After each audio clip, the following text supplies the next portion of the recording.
What's up everybody, welcome to Smokestack Joe's, and today I'm going to be smoking up something a little special. Corned beef. Once you smoke a corned beef, you will never do it any other way. Smoked corned beef will be your new go-to for St. Patty's Day. Now, I've seen 3 different prepackaged corned beef options. You have a brisket point cut, you have the brisket flat. I've also seen an eye of round corned beef. When it comes to brisket, I always like to get the point cut. When you buy a corned beef, it's gonna come in a bag like this. And as you can see, all this brining solution is in here. This is a super salty brine. You're gonna get rid of all this brining solution in here. Rinse this corned beef off and then dry it. Now, we're not gonna use any salt on this because this brine has made this corned beef salty enough. I'm gonna be cooking this corned beef on the pit barrel cooker. Works great, awesome smoke flavor, nice bark. You can do this on any smoker you want. I'm gonna be using my pit barrel today. I'm gonna go get this rinsed off, cleaned, and I'll be back. Here is our beautiful corned beef, rinsed, dried. Now let's get this seasoned. Again, I'm not gonna use salt because this is already salty enough with that brine in there. So I took a little pickling spice and I ground it up. I'm gonna throw a little bit on here just to give it that traditional corned beef flavor. This is pretty strong stuff in here, so I'm not gonna use that much. All these peppercorns, seeds, is gonna be fantastic when they get smoked. There's a lot of flavor going on there though, so don't go too heavy with this. You just want a little bit of that traditional corned beef taste. All right, looks pretty good to me. Now, I'd like to put some black pepper on there. It's gonna make a nice crust. Now some garlic powder. Let's get this on the smoker. All right, pit's fired up. Got a little hickory wood in there. I'm gonna go ahead and lay this corned beef right down on the grate. Get a temperature probe in there. That's it. Got the corned beef on the pit barrel, a little hickory wood in there. It's gonna be great.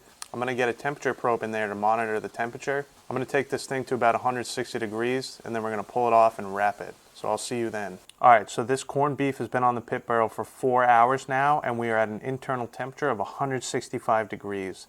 The bark looks really good, so we're gonna go ahead now, pull it off and wrap it up. Let's do it. All right, we start with a layer of tin foil. Then we're going on top with some butcher paper. What I like to do to flatten out this butcher paper is spray it down with some vinegar and water mixture. Just kind of soak it a little bit. Helps it stick and add some moisture to the paper. Now I'm gonna go ahead, add a little tallow on here. Any sort of beef tallow will work. I'm using this Wagyu beef tallow that you can get on Amazon. It's fantastic, highly suggest getting it. So go ahead and just spread this tallow around.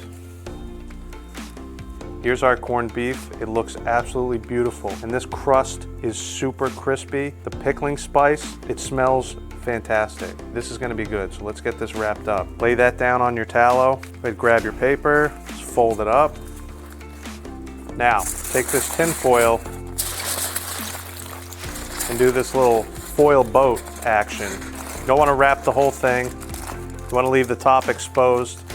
I love doing this method. It allows it to steam and still get super tender, and it holds all those juices in instead of the juices dripping out of this paper. Keep some of your bark going. This is a great idea. So I'm gonna throw this back on the pit barrel cooker. I'm gonna take this to about 200 degrees, check it for tenderness, and then we'll pull it off. All right guys, so I let that corned beef go for another 2 hours wrapped on the pit barrel. We hit a 203 degree internal temperature.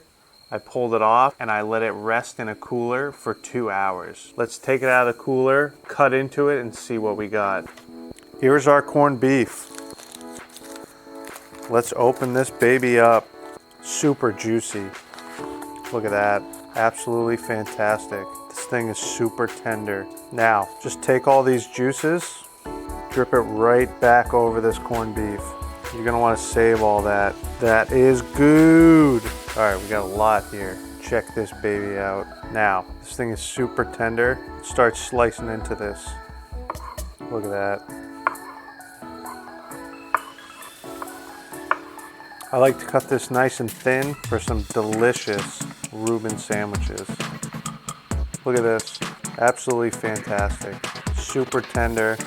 Fall apart. It's what you want for sandwiches, guys. Brisket point, corned beef, smoked, delicious.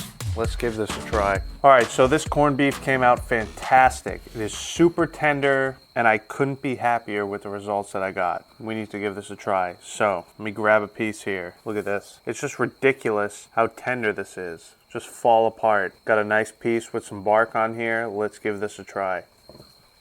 Ooh, that is good. This is absolutely delicious. Super tender. Yes. The pickling spice on here makes you think corned beef St. Patty's Day. That's it. You need that pickling spice on there, guys. This is so good. This is such a phenomenal cut of meat. You got the point, so it's just fall apart tender. Just fantastic. I'm going to take this corned beef and make some delicious Reubens out of it. It's going to be fantastic. I highly suggest you try this and do the same. Thank you for watching. Please subscribe. If you want to see more great videos like this, I'm going to have some awesome stuff coming out. Make sure you subscribe to be able to know when those videos come out. Till next time, Smokestack Joes.